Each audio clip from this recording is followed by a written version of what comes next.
sinto importante, acho que é a primeira vez que eu corto a palestra pela minha altura.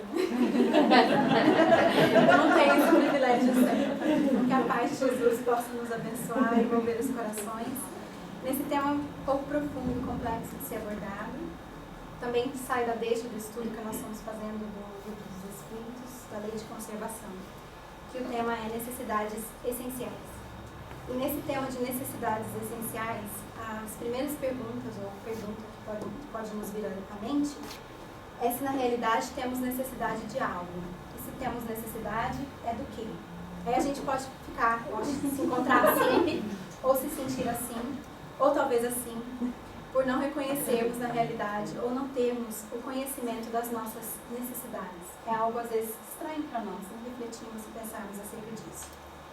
E para conhecermos as nossas necessidades, é importante partir, o Espiritismo como uma filosofia espiritualista, conforme está escrito para nós no Livro dos Espíritos, ela nos convida a fazer perguntas e questões acerca de quem somos, de onde viemos, para onde vamos, por que passamos, pelo que passamos enquanto estamos na Terra. Então, uma das questões profundas para descobrirmos ou refletirmos acerca das nossas necessidades é, na realidade, refletirmos quem somos.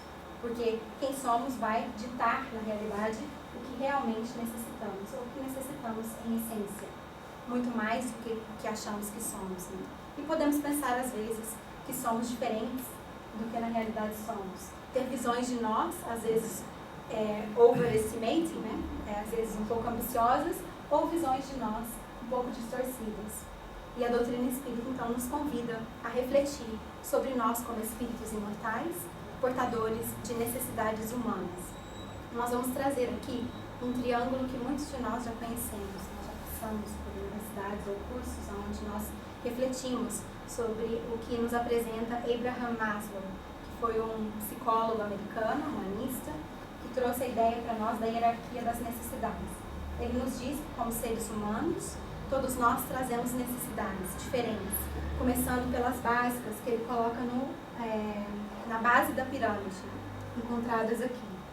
E ele fala que elas são necessidades fisiológicas e necessidades de seguranças, dentro dessa necessidade básica. Então, nós, como seres humanos, necessitamos o quê? De alimentação, como nós já vimos pela lei de conservação, encarnados na Terra, precisamos do alimento para a manutenção da vida.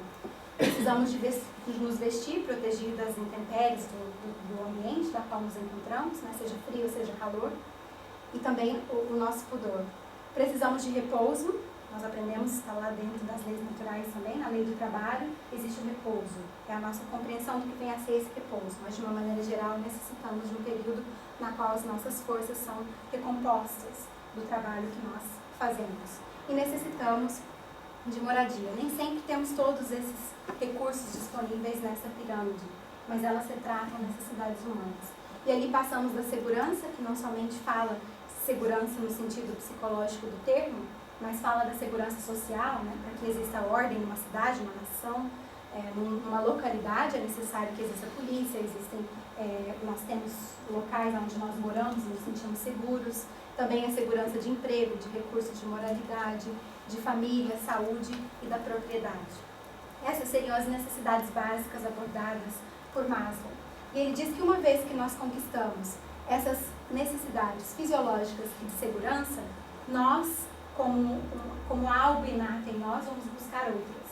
E é isso que também o Espiritismo nos diz sobre a lei de progresso. Na verdade, nós vamos alcançando um certo nível de progresso e é algo em nós que é um ímpeto de buscar transcendência desse nível da qual nós nos encontramos. E ele retrata isso como sendo o amor e o relacionamento e a estima dentro das necessidades psicológicas. Então, uma vez que as necessidades básicas são atendidas, nós, como seres que não somos só seres corporais, biológicos, orgânicos, trazemos uma alma, somos um espírito imortal. Então, por decorrência, essa alma pensa, sente e se interage com a vida de uma maneira única. Então, uma vez que aquilo que é básico é atendido, a busca do psicológico vai transparecer em nós. E ali buscaremos amizade, família, intimidade sexual, tudo aquilo que nos relaciona na vida social. Engajarmos e adentrarmos a vida social, começando no social, que é o nosso lar, e ali se expandindo e se abrindo para o social, que seria os grupos das quais nós nos relacionamos fora dos nossos lares. E ali também passamos para o quadro da estima, segundo Maslow. E ali vamos buscar atividades interações das quais nós podemos desenvolver a autoestima, a confiança, a conquista e o respeito dos outros, mas também o respeito aos outros. Tudo isso é estudado dentro dessa hierarquia das necessidades humanas. E ele chega então no topo da pirâmide, onde ele aborda as necessidades de autorrealização, em inglês self-realization, quando a gente lembra do que ele aborda ali. E ali já são fatores mais nobres do espírito, da alma, do ser humano, do ser psicológico, que seria a busca da moralidade, reflexão sobre questões éticas, que até então, quando só preocupávamos com necessidades fisiológicas, necessidades de segurança, não nos preocupávamos tanto. Fala também de fatores da criatividade, então eu posso utilizar a criatividade, existe maior abertura para que eu utilize essa criatividade, soluções de problemas, ausência de preconceito e aceitação dos fatos. Então nós vamos ver que o quadro de necessidades que nós trazemos, o que são necessidades essenciais, é algo que já é estudado na humanidade por um certo tempo. Temos o exemplo de Maslow, mas não ficamos muito longe porque Jesus também aborda as necessidades humanas para nós que vamos buscar estudar o Evangelho. Nos traz isso bastante descrito nessa passagem de Mateus, no capítulo 25. Se nós lembramos, Jesus ali dá a condição ao ser espiritual, ao Filho de Deus, ao irmão em espírito, a nós, para que entremos no reino dos céus. Né? Ele diz assim: então dirá o rei aos que estiverem à sua direita: vinde benditos de meu Pai, possuí por herança o reino que vos está preparado desde a fundação do mundo. E ele dá uma condição, então, para esses que possuem por herança o reino que está preparado desde a fundação do mundo. O que é essa condição? Tive fome e destes-me de comer, tive sede e destes-me de beber. Era estrangeiro e hospedastes-me, estava nu e vestistes-me, adoeci e visitastes-me, estive na prisão e fostes-me ver. Tudo isso que é descrito por Jesus nessa passagem são necessidades humanas, todos nós trazemos, como já é apresentada por Maslow, né? Necessidade de moradia, necessidade de interação social, necessidade de relacionamento, não só para que ajudemos nessas circunstâncias, mas também para que possamos reconhecer as nossas próprias necessidades.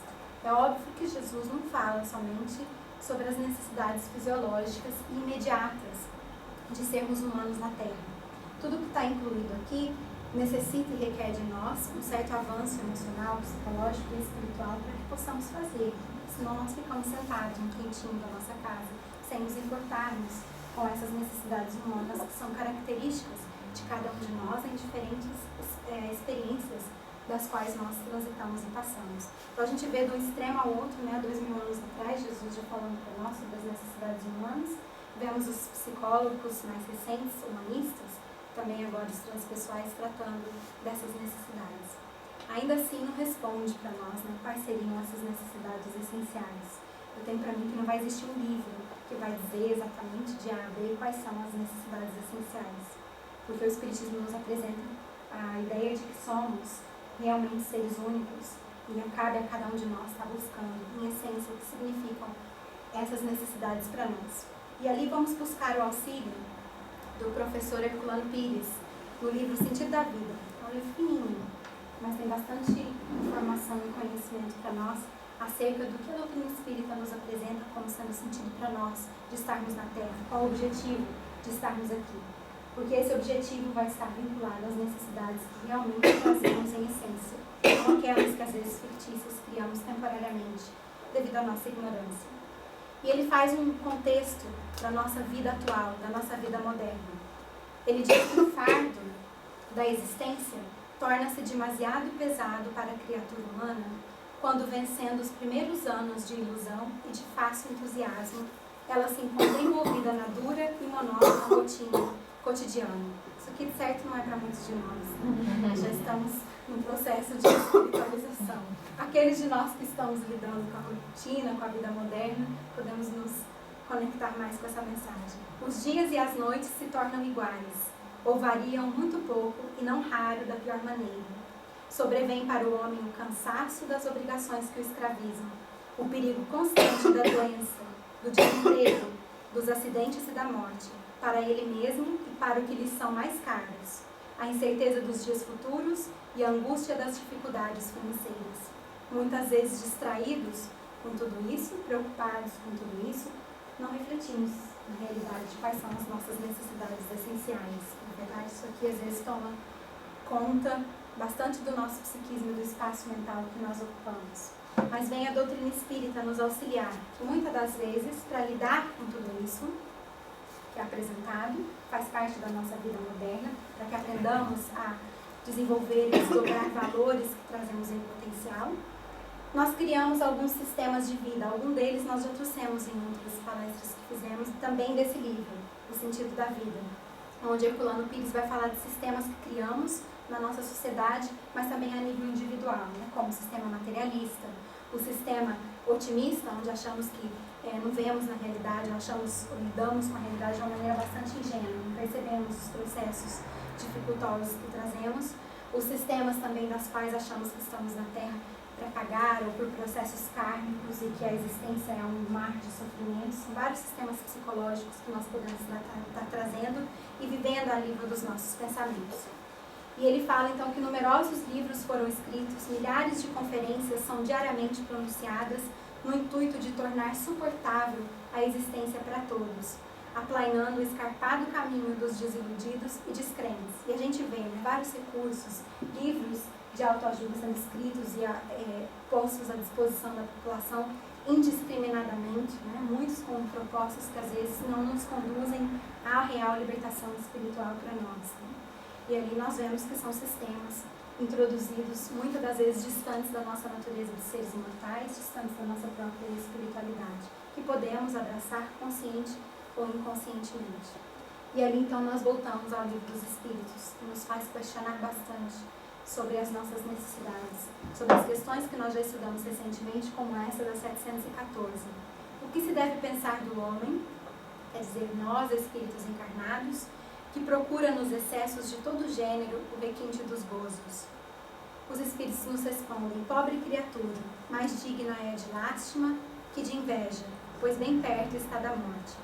Então nós vemos, se por acaso abraçamos, diante da dificuldade de lidar com a vida moderna, dos conflitos íntimos e coletivos que nós trazemos, que nós muitas das vezes buscamos somente aquilo que é superficial, ou os sistemas, por exemplo, materialistas, e buscamos através do gozo excessivo, da experiência de gozo excessiva, que pode muitas das vezes acarretar para nós, como dizem os espíritos aqui, a proximidade da morte. E quem viu essa questão tem uma nota de Kardec, onde Kardec prossegue perguntando se essa morte seria física ou se na realidade ela seria moral. E os espíritos respondem que ambas, tanto física, porque qualquer excesso que nós trazemos, seja em hábitos, alimentação, a nossa conduta, ela vai trazer aspectos que vão ser maléficos à nossa saúde, mas também, se por acaso estamos somente nos preocupando com a vivência do prazer excessivo, nos tornamos insensíveis em relação a qualquer outra atividade ou qualquer outra proposta, principalmente a proposta espiritual, que requer de nós um certo grau de sensibilidade e viagem interior. Na questão 715, Kardec pergunta aos espíritos como pode o homem conhecer, então, o limite desse necessário, para que saibamos se as nossas necessidades estão sendo essenciais ou se existe algo de supérfluo nessas necessidades. E os espíritos respondem: aquele que é ponderado conhece por intuição. Muitos só chegam a conhecê-lo, esse limite, por experiência e a sua própria custa. Então, muitos de nós vamos estar conhecendo esse limite dessa necessidade à custa das nossas experiências. Mesmo assim, é aprendizado adquirido pelo espírito imortal. Mas saibamos que também podemos acessar isso através da intuição. Na questão 621 do Livro dos Espíritos, Kardec pergunta onde é que estão, então, as leis de Deus escritas, e os espíritos respondem que estão escritas na consciência. Não a consciência como nós conhecemos na atualidade, porque na época de Kardec o termo consciência não tinha sido abordado ainda, pelos famosos psicólogos, psiquiatras como Freud e seus sucessores. Então o termo consciência era relativo ao espírito. As leis de Deus estão presentes no espírito mortal, não num livro sagrado, não no Messias, não num guru que vem ditar a nós, mas principalmente em cada um de nós. Então é necessário, nós somos convidados a refletir que para conhecer o limite desse necessário, é preciso buscar os valores intuitivos. É algo difícil para nós ser feito, mas é possível também a cada um de nós.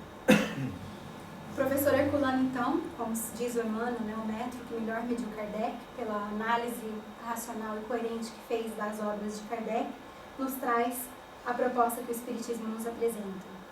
E ele nos diz que o Espiritismo, entretanto, ao surgir na Terra em forma de filosofia e, portanto, de interpretação da vida, em meados do século XIX, opôs-se desde logo a todos esses sistemas que nós criamos. Negou que a vida não tem um objetivo nem significação, combateu a teoria do prazer material como finalidade da existência humana e manifestou-se contrário à ideia de que o homem nasceu para sofrer.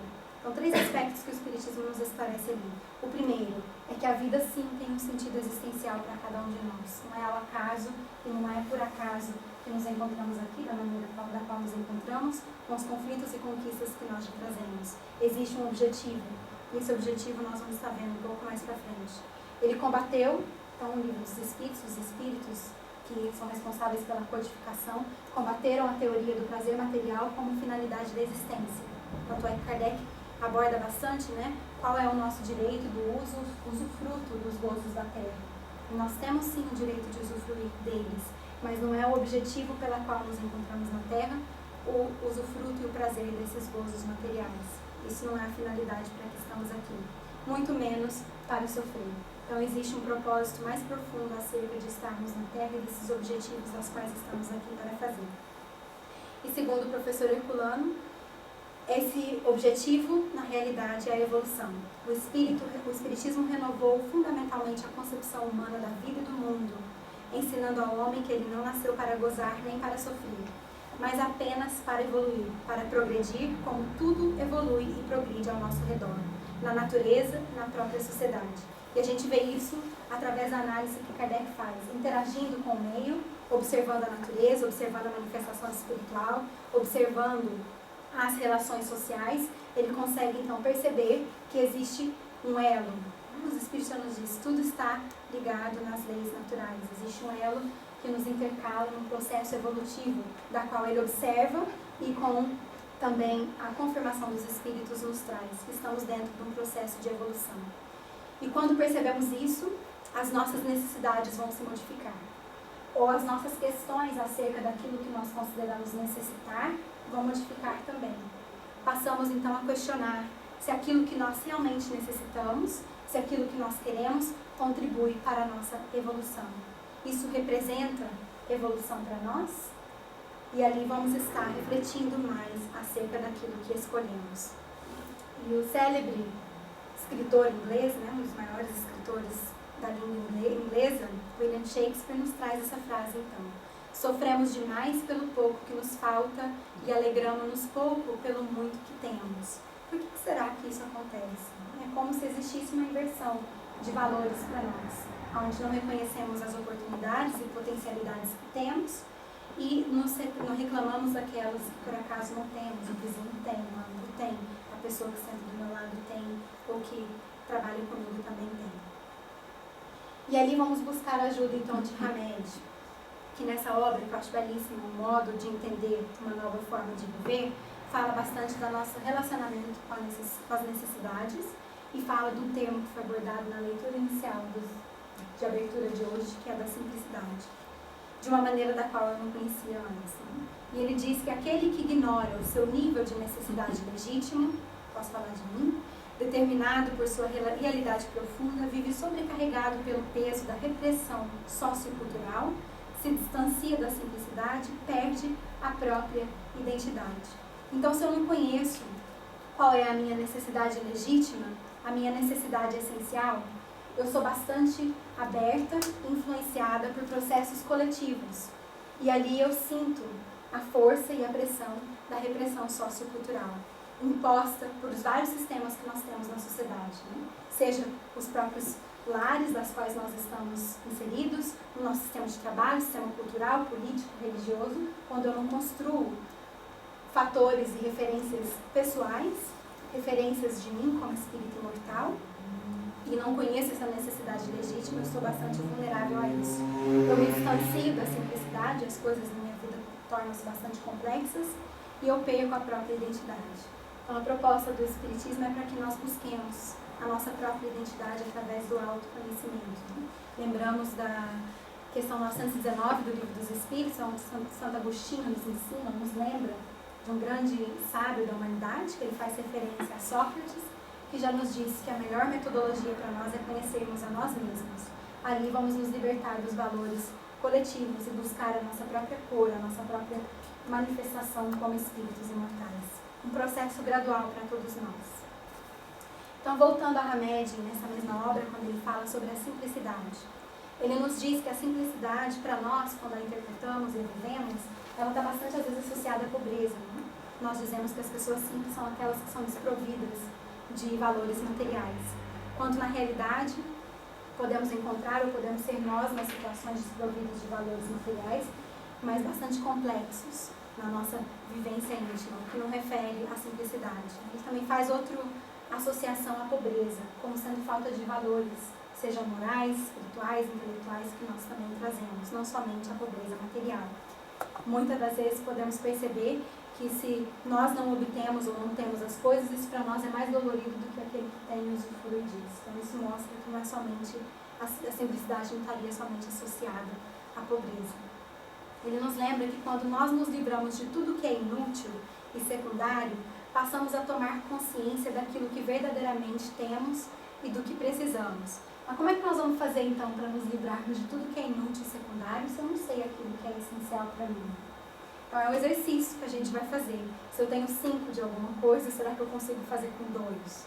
Se eu tenho que fazer tal coisa não sei quantas vezes na semana, que eu estou percebendo que às vezes não está me acrescentando muito, será que eu posso fazer menos? Ou será que eu posso me engajar em outras coisas a mais? É somente no, como diz o inglês, né, no trial and error, no erros e nos acertos, que nós vamos estar percebendo aquilo que nos é inútil, secundário, da qual nós já podemos estar liberando das nossas consciências. Abrir mão dos trastes, de informações desnecessárias, de objetos em desuso, exercita o desapego e facilita-nos a libertação dos ecos do passado. Então, para refletirmos acerca de necessidades, nós vamos estar tocando bastante nos quadros de apegos, mais psicológicos do que, na realidade, na expressão física e material, porque a expressão física e material é um retrato de como nós nos encontramos psicologicamente. Então, se eu tenho bastante trastes a nível mental, ou se eu guardo muita mágoa, muitos resquícios de coisas que não são salutares para mim, abrir mão disso numa conversa amorosa com a minha própria consciência, negociando com a minha própria consciência, vai me fazer muito bem.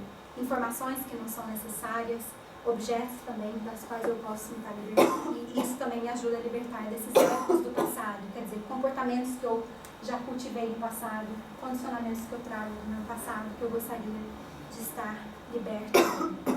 A partir disso, somam-se novas concepções, e as velhas mágoas, as culpas, os ressentimentos e os conflitos se dissipam, habilitando-nos a viver plenamente o momento presente. Então, essa proposta que a Hamed nos traz é completa libertação do passado, sem projeção também no futuro, buscando viver no presente, refletindo acerca dessas necessidades que nós trazemos, buscando viver essa simplicidade. Hamed prossegue também dizendo para nós observar os homens simples. Eles se comunicam com sabedoria e com humildade, enquanto que os complicados falam com presunção e pedantismo. São enfadonhos e prolixos, porque são repletos de ideias ultrapassadas, contam e recontam seus discursos e mesmo assim parecem não dizer nada. Eles falam que quando a gente faz palestra, o primeiro a ouvir é a gente mesmo. Né? Então eu acho bom essa passagem a nível do que aprender quando nos comunicamos, porque às vezes a nossa comunicação pode ser bastante complexa, bastante difícil, e não somos sintéticos ao expressar o nosso pensamento. Né? As pessoas saem com as sobrancelhas assim, né? Confusas. Isso mostra que não fomos claros na nossa maneira de estar passando isso. E me lembrou uma passagem bastante engraçada sobre o poeta Rui Barbosa. Quem conhece aqui o famoso Rui Barbosa, né? Que nos trouxe para a história do Brasil, para a literatura do Brasil, muitas contribuições. Né? Um português bastante erudito, bastante difícil de ser entendido. E essa historinha aqui fala sobre a lenda de Rui Barbosa. E é uma história bastante engraçada sobre como é que às vezes a nossa linguagem pode estar sendo percebida pelos outros. Né?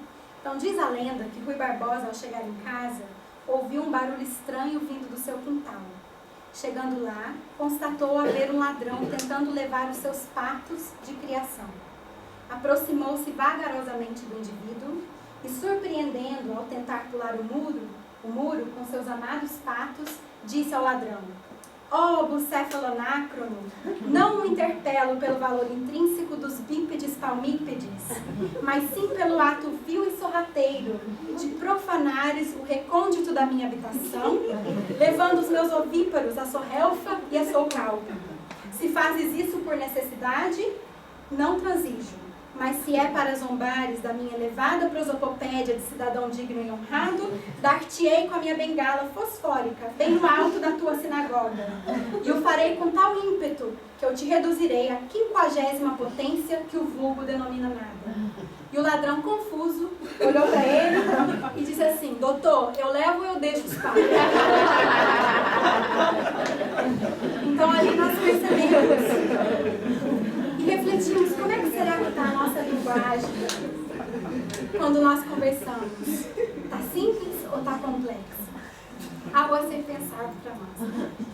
A simplicidade de alma induz o indivíduo a se expressar com clareza, com segurança e objetividade, capaz de elaborar ideias de forma lógica, coerente e harmoniosa. Tais pessoas resumem tudo o que querem dizer por meio de expressões sintéticas. Então nós conseguimos ser mais diretos, né? Vivendo mais a simplicidade dentro daquilo que nós nos propomos, como sendo também uma necessidade essencial para nós. Outro aspecto, não significa que todos nós que colecionamos estaríamos dentro de propostas que não são essenciais, mas Hamed fala para estarmos atentos, por exemplo, se estamos nos apartando da simplicidade, vivendo com futilidade de pensamentos, se por acaso buscamos colecionar coisas neuroticamente, se acreditando numa ilusória segurança, esquecendo de que não podemos muitas das vezes encontrar fora de nós, mas dentro de nós. E por trás disso nós amontoamos conceitos, informações, acessórios e pertences sem serventia. Então ali é buscar a utilidade, a necessidade das coisas que porventura nós colecionamos. Vai depender das nossas intenções por trás de coleções que fazemos também. Outro aspecto difícil para nós, quando falamos de necessidades essenciais, é o afeto, né? A vivência daqueles que nos são próximos e caros de coração. E às vezes achar que necessitamos daquele ser para sermos felizes, para sermos completos, para sermos plenos e repletos.